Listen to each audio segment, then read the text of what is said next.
पारवेताई रेसिपीमध्ये तुमचं सगळ्यांचं खूप खूप स्वागत।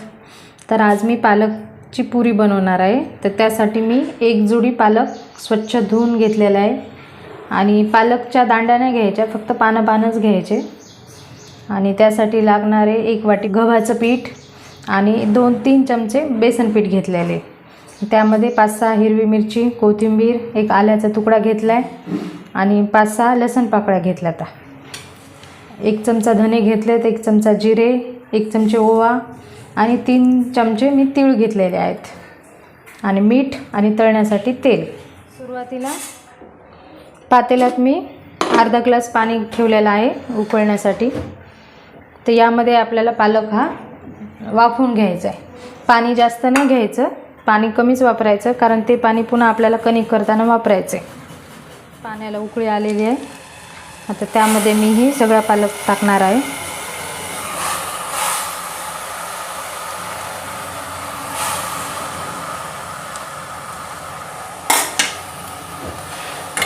खूप जास्त नाही उकडायचं पालकला, उगाच 2-3 मिनटं उकडून घ्यायचं पाण्यामध्ये, कारण पाणी गरम झालेलं आहे। आता पटकन उकडतो पालक।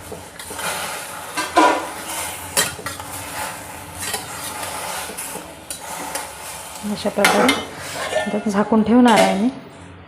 तोपर्यंत मी मिक्सरमध्ये मसाला काढून घेणार आहे। 3-4 मिरची,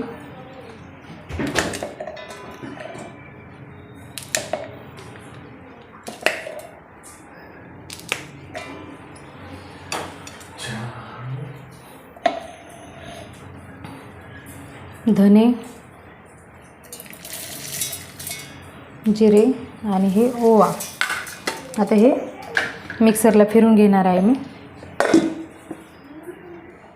तर अशा प्रकारे मी हे वाटून घेतलेलं आहे।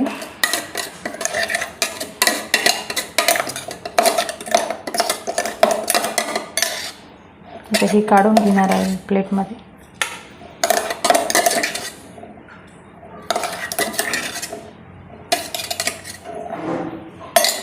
पालक बघू आपलं झालेला आहे का? पालक पण झालेला आहे, बघू शकता। आता हे पालक मी ह्या पाण्यातून काढून थंड करून घेणार आहे।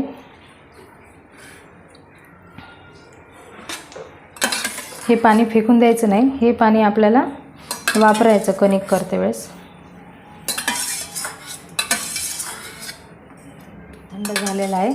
आता ह्याच भांड्यामध्ये मी हे पालक टाकणार आहे। कोथिंबीर, म्हणजे पुरीला छान हिरवा कलर येतो। आणि हे आलं आणि लसूण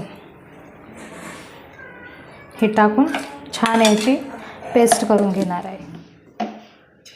आता ह्याच पेस्टमध्ये आपण हे काढलेला मसाला हे टाकणार आहे।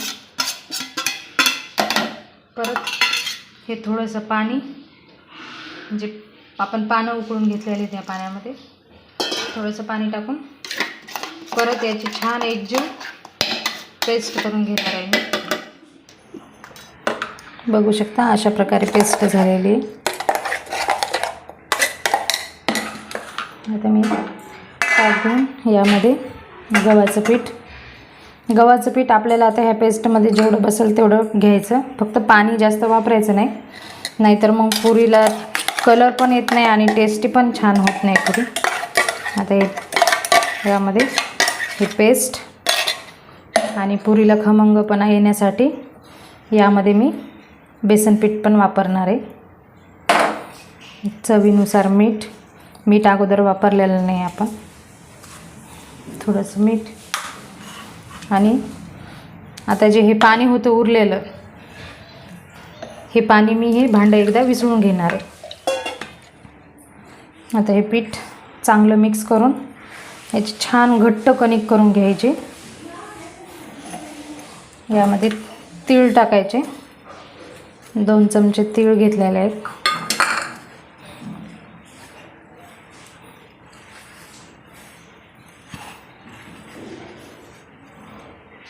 आता हे थोडं पाणी वापरायचं, हे भांडं विसळलेलं।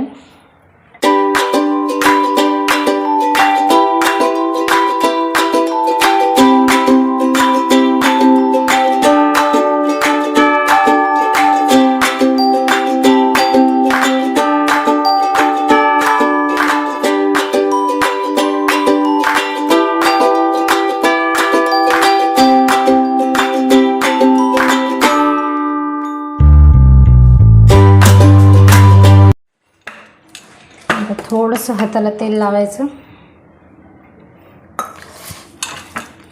आणि असं छान लोंढा हे तेलामध्ये असं हे करायचं, चोळून घ्यायचं.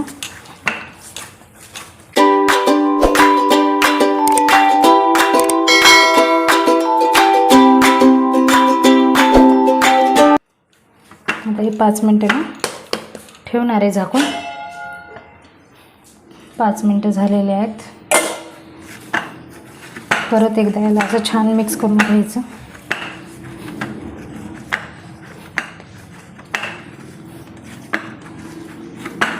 आता गॅसवर कढई ठेवून तेल ठेवणार आहे मी गरम करण्यासाठी.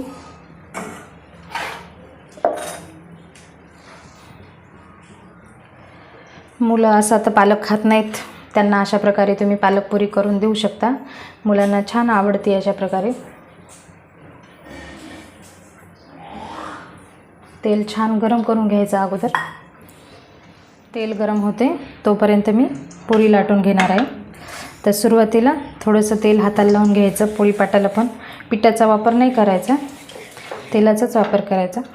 आणि तुम्हाला जशी हवी छोटी मोठी तुम्ही तुमच्या आकाराने बनवू शकता, किंवा एक पोळी लाटून छोट्या वाटीने डब्याच्या एखाद्या झाकणाने पण गोल गोल पुऱ्या काढू शकता. मी एकच पुरी बनवणार आहे.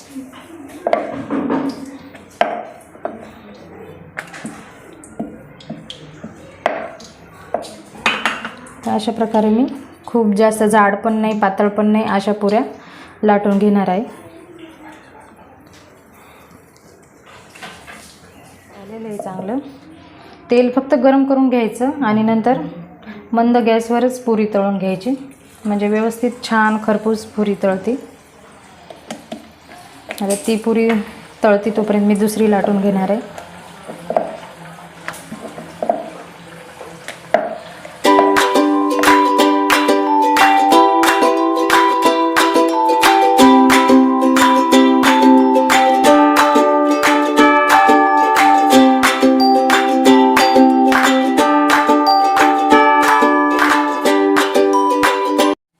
खालच्या साईडनं झालेली आहे. परत आता दुसरी साईड.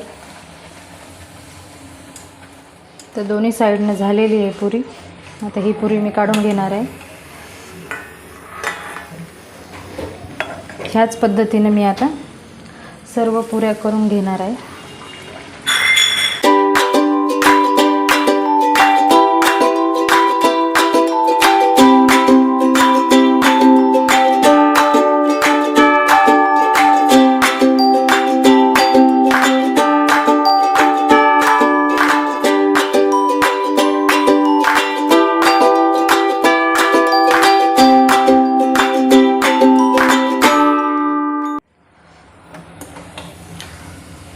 ह्या पद्धतीनं माझ्या सगळ्या पुऱ्या करून झालेल्या आहेत.